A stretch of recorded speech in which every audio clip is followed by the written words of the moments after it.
मोदीनगर में स्वतंत्र प्रभार राज्य मंत्री असीम अरुण ने मोदीनगर नगरपालिका के विकास कार्यों का किया लोकार्पण तथा नगर पालिका के विकास कार्यों को सराहा। राज्य मंत्री ने एसआईआर की फाइनल रिपोर्ट पर बीएलओ और चुनाव आयोग की प्रशंसा भी की। गाजियाबाद जिले में मोदीनगर पहुंचने पर उन्होंने बीजेपी कार्यकर्ताओं से नगरपालिका परिषद के विकास कार्यों का लोकार्पण किया तथा शहर में हो रहे विकास कार्यों के लिए नगरपालिका अध्यक्ष विनोद वैशाली की प्रशंसा की।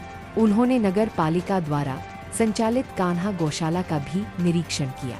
एसआईआर के मसले पर प्रक्रिया जाहिर करते हुए उन्होंने कहा कि उत्तर प्रदेश के मुख्यमंत्री योगी आदित्यनाथ ने वोट कटने को लेकर चिंता जाहिर की थी। एसआईआर की प्रक्रिया पूर्ण होने के बाद उत्तर प्रदेश में लगभग 3 करोड़ वोटर कम हुए हैं। इस पर जवाब देते हुए राज्य मंत्री असीम अरुण ने कहा कि जो वोटर कम हुए हैं वह पक्ष और विपक्ष दोनों के हैं। आने वाले समय में हम लोग को पार्किंग, ठेलों की व्यवस्था, इसको भी और अच्छा करना है। और सबसे ज्यादा खुशी की बात है, यहाँ अपने नगर पालिका परिसर में एक शहीद स्मारक तैयार किया गया है, जिसका लोकार्पण करने का मुझको अभी अवसर मिला। अपने सभी शहीदों को याद करते हुए सभी सभासदों का नाम यहाँ पे लिखा गया है। मैं विनोद जी का, आदरणीय मंजू जी का धन्यवाद देता हूँ। और हमारी नगर पालिका मोदीनगर एक मापदंड स्थापित कर रही है कि लोकतंत्र में सबको साथ लेके काम करने का क्या तरीका हो सकता है, सबको इससे सीखना चाहिए। मंत्री जी, एसआईआर की प्रक्रिया पूरी हो चुकी है और लगभग 17% यूपी के अंदर वोट कटे हैं, जिसके चलते 65 सीटें बीजेपी प्रभावित हो रही है। तो उसका क्या विकल्प बीजेपी ढूंढ रही है 2027 में? जी, एसआईआर की जो पूरी प्रक्रिया है वो लोकतंत्र को शुद्ध करने की प्रक्रिया है। गाजियाबाद में क्योंकि आने जाने वाले लोगों की संख्या ज्यादा है विभिन्न कारणों से, तो यहाँ पे ये स्वाभाविक है कि एएसडी की संख्या यहाँ पे ज्यादा होगी, यानी जो शिफ्टेड वोटर्स हैं वो ज्यादा होगी। लेकिन फिर भी प्रशासन ने जो काम किया उसके हम आभारी हैं। हमारे संगठन ने, बीएलएज ने मिलकर के बहुत अच्छा काम किया है। किंतु मैं ये नहीं कहूँगा कि एसआईआर खत्म हुआ। एसआईआर का असली चरण तो अब आया है, जिसमें कि जो ड्राफ्ट सूची प्रकाशित हुई है।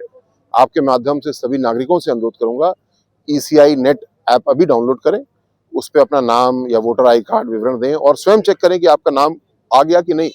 आ गया तो बहुत अच्छा, काम खत्म। नहीं आया तो फिर फॉर्म 6 भरिए, अन्य जो कोई कार्रवाई करने की आवश्यकता वो करिए, क्योंकि इसमें पूरा संगठन भी लगा है। इसमें पूरा संगठन भी लगा है, इसमें पूरी सरकार यानी प्रशासन लगा है। लेकिन सबसे ज्यादा ये आसान काम होगा, हम अपना अपना स्वयं वोट देख लें तो काम हमारा ठीक हो जाएगा। मंत्री जी, योगी जी ने चिंता व्यक्त की थी और अधिकतर जो वोट कटे हैं वो शहरी वोट कटे हैं, जो अधिकतर बीजेपी का हुआ करता है। देखिए, प्रश्न ये नहीं है, अभी किसी को नहीं पता कि वो वोट किसका था। एक व्यक्ति जो मृत है उसका नाम पड़ा हुआ है, वो किसी का वोट नहीं है, वो एक दुरुपयोग की संभावना है और उस दुरुपयोग की संभावना को एसआईआर समाप्त कर रहा है।